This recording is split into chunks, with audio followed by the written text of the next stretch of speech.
الحمد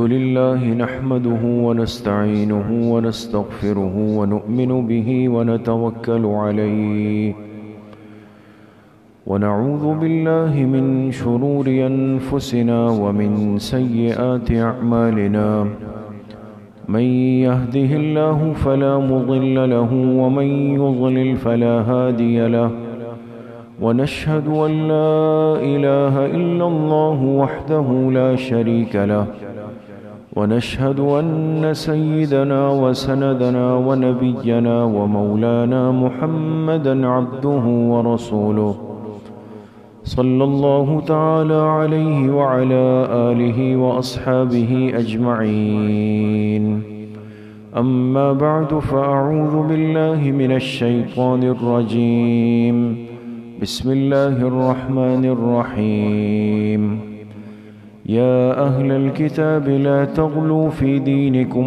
ولا تقولوا على الله إلا الحق إنما المسيح عيسى ابن مريم رسول الله وكلمته ألقاها إلى مريم وروح منه فآمنوا بالله ورسله ولا تقولوا ثلاثة وقال رسول الله صلى الله عليه وسلم يوشك أن ينزل فيكم ابن مريم وقال رسول الله صلى الله عليه وسلم من تشبه بقوم فهو منهم صدق الله وصدق رسوله النبي الكريم ونحن على ذلك لمن الشاهدين والشاكرين والحمد لله رب العالمين.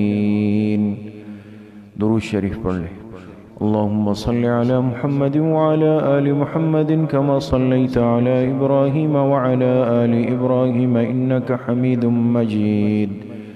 اللهم بارك على محمد وعلى آل محمد كما باركت على إبراهيم وعلى آل إبراهيم إنك حميد مجيد. میرے محترم دوستوں، بھائیوں اور بزرگوں، اللہ سبحانہ و تعالی نے جس مبارک دین سے ہماری نسبت قائم کی ہے، دین اسلام، اور اس دین کو اللہ نے جتنی خصوصیات اور برکات کا مجموعہ بنایا ہے، اس میں ایک بڑی خصوصیت یہ بھی ہے کہ اس دین نے باقی تمام ادیان اور مذاہب کا احترام کیا بھی ہے اور سکھایا بھی ہے، اور اپنے پیروکار کو اس بات کی ترغیب اور تلقین دی ہے کہ دوسرے ادیان اور مذاہب کے جو پیروکار ہیں، یا ان کی جو عبادات ہیں، یا ان کے جو طور طریقے ہیں، اس کے ساتھ کبھی بھی ایسا برتاؤ اور رویہ رکھنا کہ جس سے اس کی توہین اور ناقدری لازم آئے، اس سے منع فرمائے. لیکن اس کے ساتھ ساتھ میرے دوستوں، بزرگوں، بحیثیت مسلمان ہونے کے ہماری جو سب سے بڑی خصوصیت اور تعارف ہے، اور جو ہماری پہچان ہے، وہ اللہ پاک کی ذات کی وحدانیت کا، توحید کا عقیدہ ہے.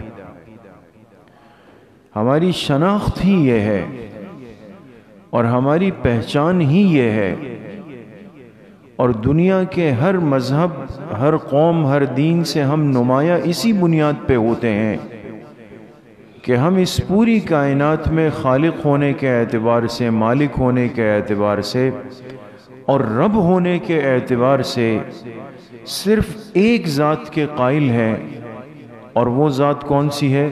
اللہ رب العزت کی.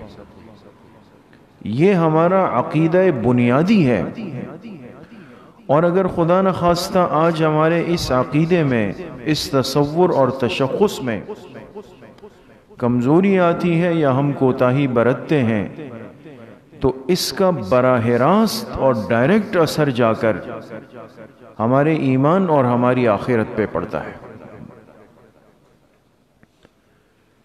اس لیے آج چونکہ پوری دنیا کے اندر 3 آسمانی مذاہب اور 3 ادیان کے ماننے والے لوگ زندگی گزارتے ہیں، اس کے علاوہ باقی جتنے مذاہب ہیں، جتنے طریقے ہیں، ان کے پاس اپنے دین کے لیے کوئی دلیل نقلی شکل میں یا کتابی شکل میں موجود نہیں ہے۔ ہندو بھی ہے، سکھ بھی ہے، پارسی بھی ہے، الی آخری ہی بہت سارے کافر دنیا میں بستے ہیں، رہتے ہیں، لیکن 3 ادیان اور 3 مذاہب ایسے ہیں کہ جن کے ماننے والوں کے پاس ایک بنیاد پیچھے موجود ہے، اور وہ اسی بنیاد کے سہارے پر اپنے دین پر چلتے ہیں، عمل کرتے ہیں، اور اپنے آپ کو کامیاب اور نجات دہندہ سمجھتے ہیں۔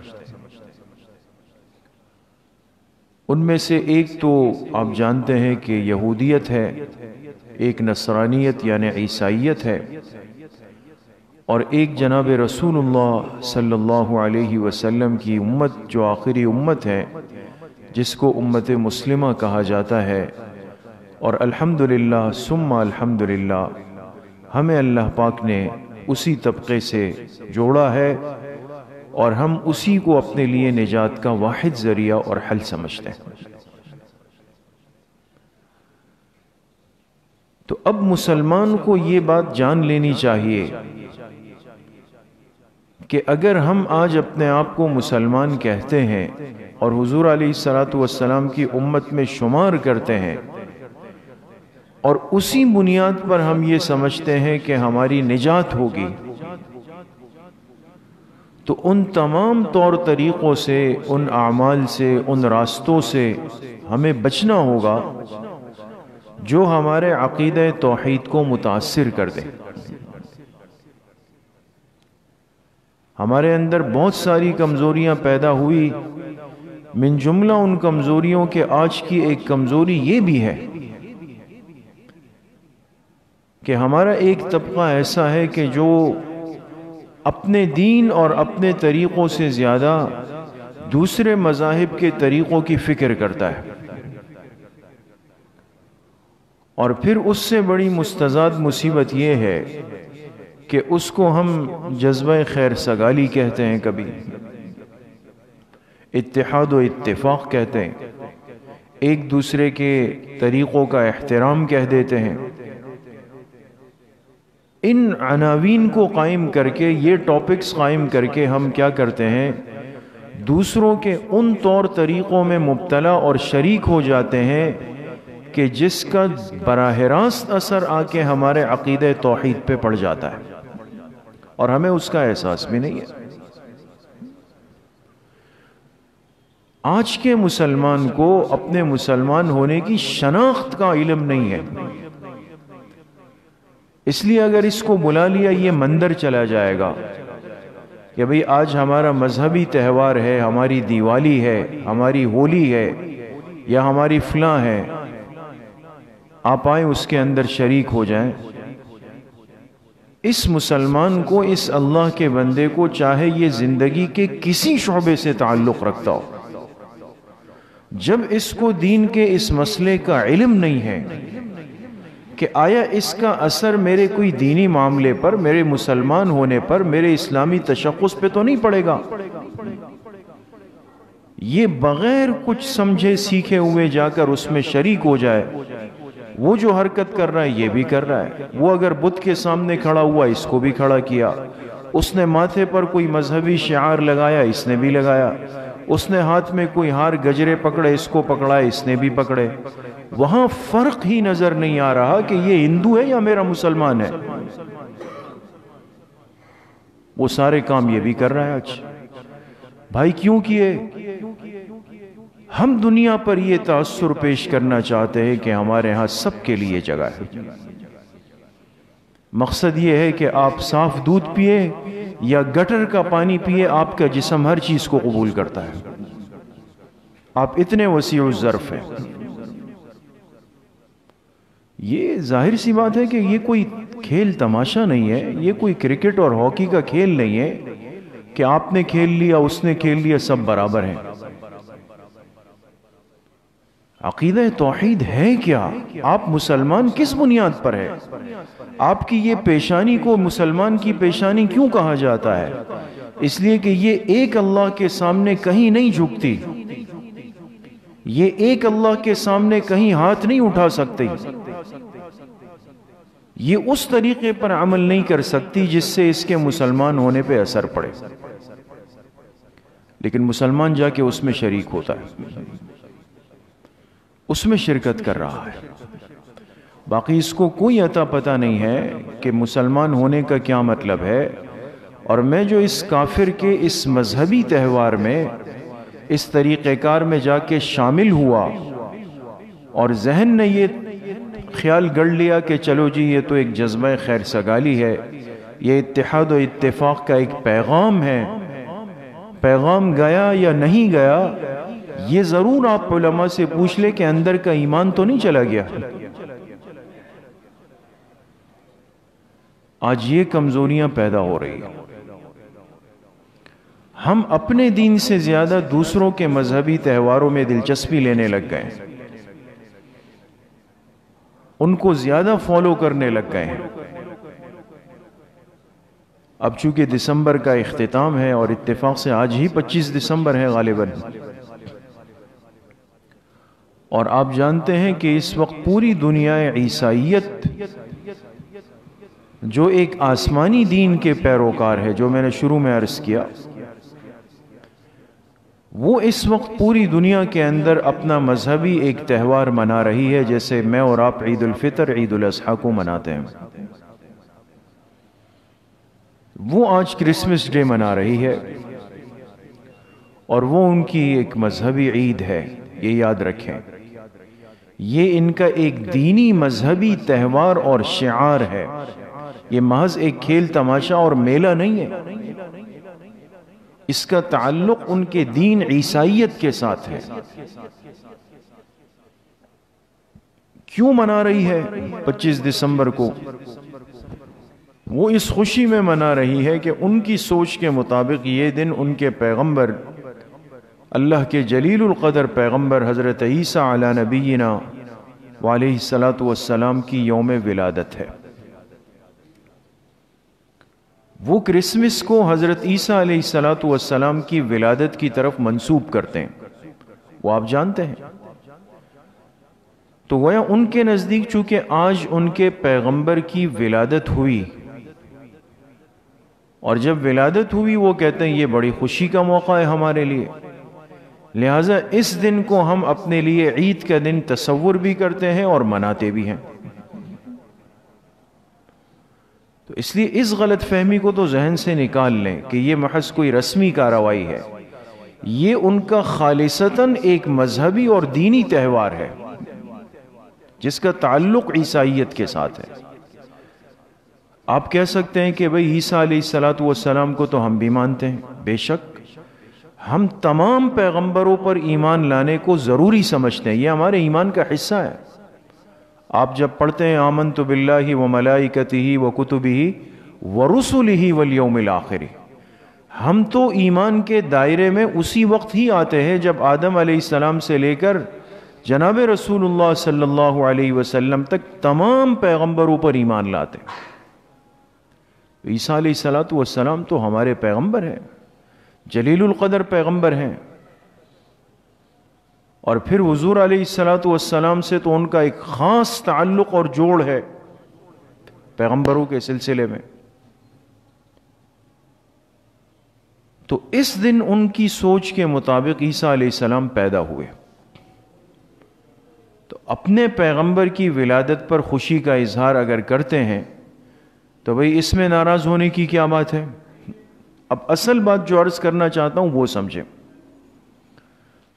یہ تو صحیح ہے کہ انہوں نے کہا کہ آج کے دن عیسیٰ علیہ السلام کی ولادت ہوئی، اس لیے ہم خوشی کے طور پہ کرسمس مناتے ہیں. کرسمس یہ دو الفاظ ہیں. کرائس یہ مسیح حضرت عیسیٰ علیہ السلام کے لیے استعمال ہوتا ہے، اور مس کے معنی ان کے آتے ہیں اجتماع کے، یعنی عیسیٰ علیہ السلام کی نسبت سے ہم آج جمع ہو رہے ہیں.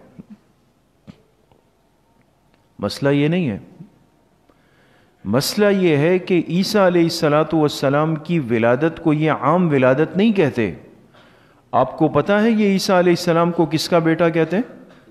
اللہ تعالیٰ کا. یعنی نعوذ باللہ ثم نعوذ باللہ، ان کا عقیدہ یہ ہے کہ 25 دسمبر کا دن وہ دن ہے کہ جس دن اس کائنات کو بنانے والے اللہ تعالیٰ کے ہاں بیٹا پیدا ہوا جو عیسیٰ علیہ الصلاۃ والسلام. یہ اتنی چھوٹی سی بات نہیں ہے. وہ صرف عیسیٰ علیہ السلام کی ولادت کو نہیں ثابت کر رہے، وہ ان کی ولادت اللہ سے ہونا ثابت کرتے ہیں. تو آپ بتائیں یہ ہمارا عقیدہ ہو سکتا ہے؟ اس دن کو ہم خوشی کے طور پہ منا سکتے ہیں؟ جو ڈائریکٹ آپ کے عقیدے پر زد پڑ رکھ دے اور براہ راست آ کر آپ کا عقیدہ توحید ضائع کر دے، اس میں آپ کیسے شرکت کر سکتے ہیں؟ ہر کمزور سے کمزور مسلمان، کچے سے کچا مسلمان جو قرآن پورا نہیں پڑھ سکتا، اس کو بھی سورہ اخلاص یاد ہے اور وہ اپنی نماز سورہ اخلاص پہ پڑھتا ہے. تو جو قل هو اللہ احد اللہ الصمد لم یلد ولم یولد پڑھ رہا ہے، وہ کیسے کرسمس ڈے کی خوشی میں ان کو مبارکباد دے سکتا ہے؟ آپ کھڑے ہو کر کہیں اللہ وہ ہے جس نے نہ اولاد جنی ہے نہ وہ کسی سے جنا گیا. یہ آپ اپنی نماز کی تقریباً ہر رکعت میں پڑھ رہے ہیں. اللہ سے تولد کا، اللہ سے ابنیت کا انکار کر رہے ہیں کہ اللہ ان تمام چیزوں سے پاک ہے، وہ اولاد کا محتاج نہیں، وہ کسی سے پیدا نہیں ہوا، نہ اس سے کوئی پیدا ہوا. یہ ہمارا عقیدہ ہے، یہ ہمارا ایمان ہے. لیکن اس کے باوجود اگر آپ کسی عیسائی کو یہ سمجھ کر کہ جی آج تو ان کی عید کا دن ہے، اس کو ہیپی کرسمس کہتے ہیں، میری کرسمس کہتے ہیں، تو یاد رکھیں کہ یہ رسمی کلمات نہیں ہے، یہ ان کو عیسیٰ علیہ الصلاۃ والسلام کی ولادت کی مبارکباد دے رہے ہیں، اور ان کے نزدیک عیسیٰ علیہ السلام کی ولادت اللہ تعالیٰ سے ہوئی. یہ خالصتاً ایک مشرکانہ اور شرکیہ تصور ہے. اس لیے علماء نے صاف لکھا ہے، تمام علماء نے فتاوی کے اندر لکھا ہے کہ ایک مسلمان کے لیے جائز نہیں ہے کہ وہ کسی عیسائی، کسی کرسچن کو اس سوچ اور اس نیت کے ساتھ مبارکباد دے کہ جی آج ان کی عید کا، ان کی خوشی کا دن ہے، اس لیے کہ یہ خالصتاً ایک مشرکانہ تصور ہے، ایک رسمی بات نہیں ہے. تو اس لیے آج یہ حدود ہم سمجھتے نہیں ہیں.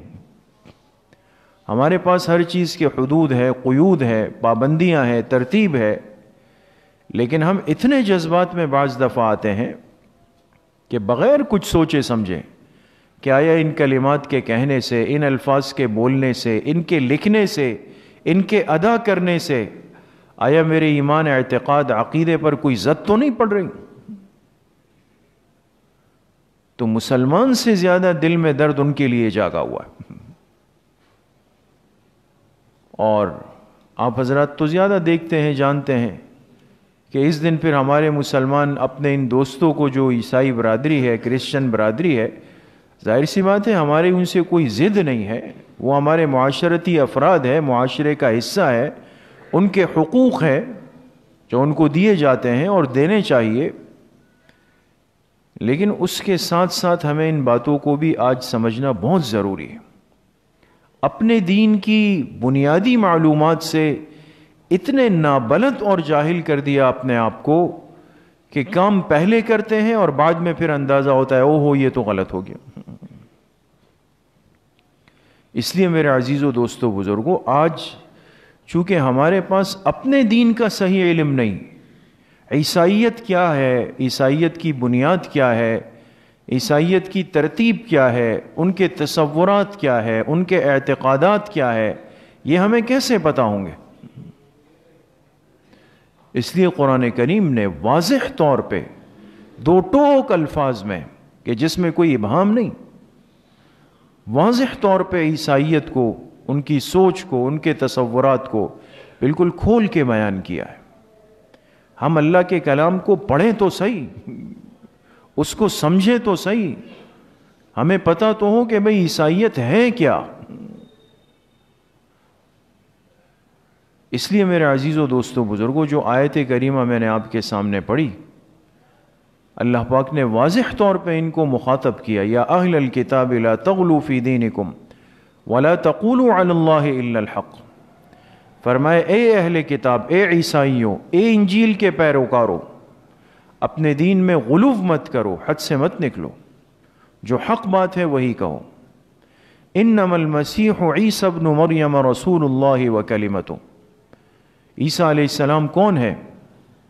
وہ اللہ کے پیغمبر ہیں، اللہ کے کلمہ کن سے پیدا ہوئے ہیں۔ القاہا الی مریم وروح منہ، جن کی روح اللہ نے حضرت مریم کی طرف بھیجی۔ فآمنوا باللہ ورسلہ، اللہ پر ایمان لاؤ، اللہ کے پیغمبروں پر ایمان لاؤ۔ ولا تقولوا ثلاثہ، اور تثلیث کا عقیدہ مت رکھو، یہ مت کہو کہ اللہ تین ہے۔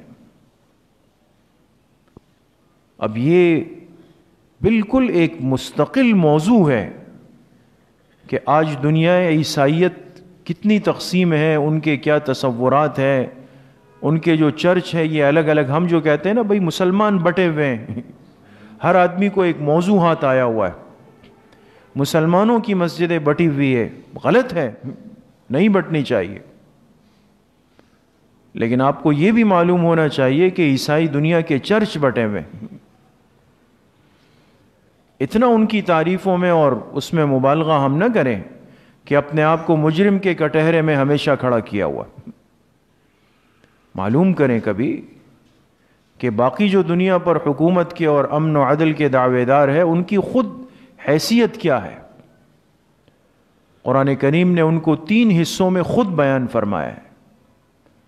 لقد کفر الذین قالوا ان اللہ هو المسیح ابن مریم، بے نمبر 1۔ لقد کفر الذین قالوا ان اللہ ثالث ثلاثہ، یہ نمبر 2 ہے۔ وقالت النصارى المسیح ابن اللہ، یہ نمبر 3 ہے۔ ان کے 3 تصورات کو آپ کے قرآن کریم نے واضح طور پہ بیان فرمایا، اور آج تک پوری دنیا عیسائیت وہ 3 حصوں کے اندر تقسیم ہے، بٹی ہوئی ہے۔ وہ خود اس پر آج تک جوڑ پیدا نہیں کر سکی ہے کہ ہم میں سے حق پر کون ہے اور غلط کون ہے۔ کیتھولک چرچ الگ ہے، پروٹیسٹنٹ الگ ہے، آرتھوڈاکس الگ ہے، یہ 3 الگ ہیں۔ آج تک ایک انجیل پر متفق نہیں ہو سکے۔ آپ کو پتہ ہے جو انجیل حضرت عیسیٰ علیہ السلام پر اتری وہ تو ان کے پاس نہیں ہے۔ ان کی 2 صدیوں کے بعد جو ان کے راہب تھے، پیشوا تھے، انہوں نے اپنی اپنی انجیلیں مرتب کی ہے، اور اس وقت پوری دنیا میں عیسائیوں کے پاس 4 انجیلیں ہیں۔ انجیل متی، انجیل مرقس، انجیل یوحنا اور انجیل لوقا۔ یہ کتنی ہو گئی؟ 4۔ یعنی جن کی سوچ کے مطابق ان کی آسمانی کتابیں بھی 4 ہے۔ جو انجیل متی کو مانتا ہے وہ کہتا ہے باقی 3 انجیلیں غلط ہیں، جو مرقس کو مانتا ہے وہ کہتا ہے باقی 3 غلط ہے، جو یوحنا کو مانتا ہے وہ کہتا ہے باقی 3 غلط ہے، جو لوقا کو مانتا ہے وہ کہتا ہے باقی 3 غلط ہے۔ ایک آسمانی کتاب ان کے پاس نہیں ہے۔ 4 کتابیں، 4 انجیلیں الگ الگ چرچوں میں رکھی ہوئی ہے، جس کو یہ پڑھتے ہیں اس پر ایمان رکھتے ہیں۔ ایمان کیا ہے؟ ایک ان کا فرقہ کہتا ہے کہ نعوذ باللہ حضرت عیسیٰ علیہ السلام کی ذات خود ہی اللہ ہے، خود ہی خدا ہے۔ اللہ نے اس پہ رد کیا، لقد کفر الذین قالوا ان اللہ هو المسیح ابن مریم۔ یقیناً وہ لوگ کفر کے مرتکب ہو گئے جنہوں نے کہا کہ اللہ کی ذات عیسیٰ ابن مریم ہے، ان پر رد ہو گیا، نکل گئے۔ دوسرا فرقہ ان کا کہتا ہے کہ عیسیٰ علیہ السلام جو ہے وہ 3 میں سے ایک ہے، جس کو عقیدہ تثلیث کہتے ہیں، اقنوم ثلاثہ۔ کیا مطلب؟ اس فرقے کا کہنا یہ ہے کہ اللہ تعالی حضرت عیسیٰ علیہ السلام اور روح القدس یعنی حضرت جبریل علیہ السلام یہ تین جب ایک ساتھ ملیں گے تو ایک اللہ کی ذات وجود میں آئے گی. نعوذ باللہ من ذالک. تو اللہ تعالیٰ عیسیٰ علیہ السلام اور روح القدس. اچھا اس میں بھی پھر بعض نے ضمنی اختلاف کیا اور کہا نہیں روح القدس نہیں حضرت مریم ہے. تو اللہ تعالیٰ حضرت عیسیٰ علیہ السلام اور حضرت مریم جو ان کی والدہ ہے کہا یہ تین ملیں گے تو اللہ پاک کی ذات وجود میں آئے گی. یہ عقیدہ تثلیث کے قائل ہیں کہ تین سے مل کر ایک اللہ پاک بنتے ہیں. ان میں سے ایک حصہ دار کہتے ہیں عیسیٰ علیہ السلام بھی. اللہ نے ان پہ بھی رد کیا.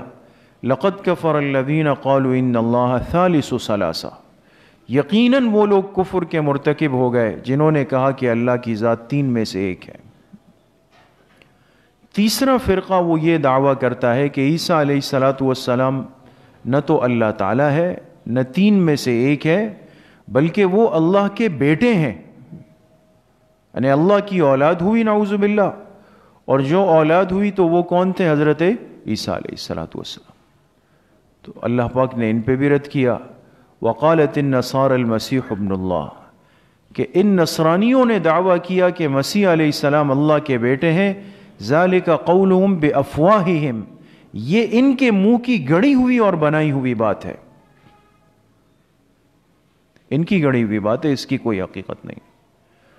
تو اندازہ لگائیں جو قوم, جو طبقہ, جو فرقہ, جو مذہب آج تک اپنے اللہ کے تصور میں متفق نہیں ہو سکا وہ تین حصوں میں, جو آج تک اپنے آسمانی کتاب میں متفق نہیں ہو سکا وہ 4 انجیلیں, ہم ان کی عید پہ ان کو مبارکبادیں دے رہے ہیں بغیر سوچے سمجھے, بغیر اس مسئلے کو جانے ہوئے کہ یہ لفظ کرسمس کے پیچھے آیا صرف ایک رسمی بات ہے یا ان کا اعتقادی تصور پوشیدہ ہے. اس لیے میرے محترم دوستوں, بھائیوں اور بزرگوں, یہ فیس بکی دنیا سے تھوڑا سا باہر آ جائیں, اپنے قرآن سے, اپنے دین سے, پیغمبر کی مبارک تعلیمات سے, صحابہ کی زندگیوں سے بالکل ناواقف امت ہے. لیکن یہ ایجادات جس رخ پہ ہمیں لے جاتے ہیں, جہاں نظر آیا کہ کسی نے اپنی آئی ڈی پر وہ لگا دی تو میں نے بھی لگا دی. وہ اپنا مخصوص لباس پہنتے ہیں کرسمس کے موقع پر. بہت ساری تصویریں آج صبح سے ہم دیکھ رہے ہیں, لوگوں نے اپنے بچوں کو وہ لباس پہنایا ہوا ہے کرسمس والا. باقی اس بچے کو قمیص شلوار پہناتے ہوئے, ٹوپی پہناتے ہوئے تو شرم آتی ہے, لیکن آج ان کو وہ لال سفید والا لباس پہنایا ہوا ہے کہ آپ یہ پہن لیں. وہ کرسمس ٹری کی تصویریں ایک دوسرے کے ساتھ شیئر کر رہے ہیں, ان کو مبارکبادیں دے رہے ہیں. اس لیے میں نے عرض کیا میرے محترم دوستوں, بھائیوں اور بزرگوں, مقصد کوئی ضد نہیں ہے, نہ خدا نہ خواستہ کسی کی بے ادبی, توہین یا حق تلفی مقصود ہے. غیر مسلموں کے جو حقوق ہیں, ان کا جو خیال ہے, وہ تو ہمیشہ آپ کے سامنے باتیں ہوتی ہے. اور یہ طبقہ ہمارے ساتھ معاشرے میں, پڑوس میں اور کاروبار میں, مارکیٹوں میں, ہر جگہ پر ہوتا ہے. ان کی عبادت گاہیں ہیں, تو ظاہر سی بات ہے کہ ہم ان سے تعارض تھوڑی کریں گے.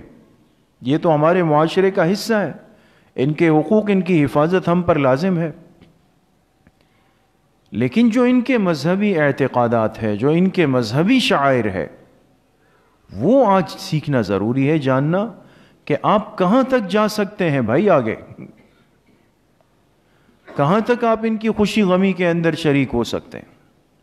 حضرت عمر رضی اللہ عنہ کے پاس ایک شخص آیا اور عرض کیا کہ آج عیسائی اپنے کنائس میں, اپنے گرجوں میں جمع ہو کر اپنی عید کی خوشیاں منا رہے ہیں, کیا ہم ان کے ساتھ ان کی خوشی میں شریک ہو سکتے ہیں؟ سنن بیہقی جو حدیث کی بہت بڑی کتاب ہے, اس میں روایت ہے, حضرت عمر رضی اللہ تعالی عنہ نے فرمایا کہ جو شخص ان کے کنائس اور ان کے اعتقادات میں جا کے شریک ہوگا تو مجھے خطرہ ہے کہ اس پہ اللہ کا غضب وہی اتر آئے. وہ تو اللہ کی نافرمانی کے مرتکب ہے. تو آج پوری دنیا کے اندر یہ دن جس کی نسبت کی حضرت عیسیٰ علیہ الصلوۃ والسلام کی طرف، لیکن ہوتا کیا ہے، اس میں کیا کچھ حرکتیں ہوتی ہے وہ آپ حضرات ہم سے زیادہ جانتے ہیں۔ سب سے زیادہ یہ دن ہے جس میں یہ لوگ شراب پیتے ہیں، بدکاریاں کرتے ہیں، ناجائز کام ہوتے ہیں۔ اب اندازہ لگائیں کہ جس دن کی نسبت اپنے پیغمبر کی طرف کی، اس کو، اس نام کو استعمال کر کے پھر سارے وہ کام جو اللہ کے غضب اور غصے کو دعوت دے رہے ہیں یہ اس کے مرتکب ہوتے ہیں، ہم اس دن کی مبارکباد تھوڑی دے سکتے۔ اس لیے اس دن کی مبارکباد دینا یا ایسے کلمات کہنا، میری کرسمس لکھ کر بھیجنا، ہیپی کرسمس کسی کو لکھ کر بھیجنا، علماء نے اس کو منع لکھا ہے۔ اسی طریقے سے علماء نے مسئلہ لکھا کہ اس دن کے عنوان سے انسان کسی کو اگر کوئی ہدیہ گفٹ دے تو یہ بھی منع ہے، خاص اس دن کی نیت سے، اس دن کو خاص کر کے یہ منع ہے، اس لیے کہ اس کا تعلق جو ہے خالصتاً ایک مشرکانہ، ایک شرکیہ فعل کے ساتھ ہے۔ اگر ان کی طرف سے کوئی کھانے پینے کی چیز آ جائے، جیسے بعض دفعہ پڑوس میں ہوتے ہیں، ٹھیک ہے، رد نہ کریں، آپ کسی کے منہ پر اس کی چیز کو رد نہ کریں، قبول کر لیا، لیکن یہ کہ اس کو خود استعمال نہ کریں۔ بعد میں جو یہ خاکروب آتے ہیں، یہ جو کچرا وغیرہ چننے والے ہوتے ہیں، ان کو دے دیا جائے، وہ اس کو استعمال کر لیں۔ تو بہرحال چونکہ آج یہ باتیں امت کے اندر رواج پا رہی ہے، بہت ساری کمزوریاں جو ہے وہ پیدا ہو رہی ہے، تو اس کو محض ایک رسمی، ایک سیاسی اور ایک خیر سگالی کا عنوان دے کر ہم اپنا دامن بچاتے ہیں، لیکن یقین کریں کہ اس کی وجہ سے ایمان پر، یقین پر، عقیدے پر کتنی زد پڑ جاتی ہے، یہ ہمیں اس کا اندازہ نہیں ہوتا۔ اللہ پاک مجھے بھی آپ سب کو صحیح عمل کی توفیق نصیب فرمائے۔ الحمدللہ رب العالمین، والصلاة والسلام علی سید الانبیاء والمرسلین، سیدنا و مولانا محمد وآلہ واصحابہ اجمعین۔ یا اللہ یا ارحم الراحمین، ہمارے صغیرہ کبیرہ، ظاہراً باطناً ہر طرح کے گناہوں کو معاف فرما دے۔ یا اللہ پوری امت کے گناہوں کو معاف فرما دے، اپنی رضا والی زندگی نصیب فرما دے، نفس اور شیطان کے وساوس سے ہماری حفاظت فرما دے۔ یا اللہ اپنی معصیت سے، اپنی نافرمانی سے، اپنی ناراضگی سے ہماری حفاظت فرما دے۔ حضور علیہ الصلوۃ والسلام کی صحیح اور سچی محبت نصیب فرما دے، پوری زندگی اتباع سنت میں گزارنے کی توفیق یا اللہ نصیب فرما دے۔ جتنے بیمار گھروں میں ہیں، اسپتالوں میں ہیں، اس مجلس میں ہیں، مسجد کے جتنے احباب نمازی بزرگ بیمار ہیں، اللہ سب کو شفائے کامل عاجل نصیب فرما دے۔ جتنے پریشان حال ہے، جس قسم کی پریشانیاں ہیں، اللہ سب کی پریشانیوں کو ختم فرما دے۔ جتنے مرحومین مرحومات دنیا سے جا چکے ہیں، اللہ سب کی مغفرت فرما دے۔ ہم سب کا خاتمہ بالایمان و بالخیر نصیب فرما دے۔ ہماری دعاؤں کو اپنے فضل و کرم سے، فضل و رحمت سے اپنی بارگاہ میں قبول اور منظور فرما دے۔ صلی اللہ وسلم علی نبینا محمد وآلہ وصحبہ اجمعین برحمتہ۔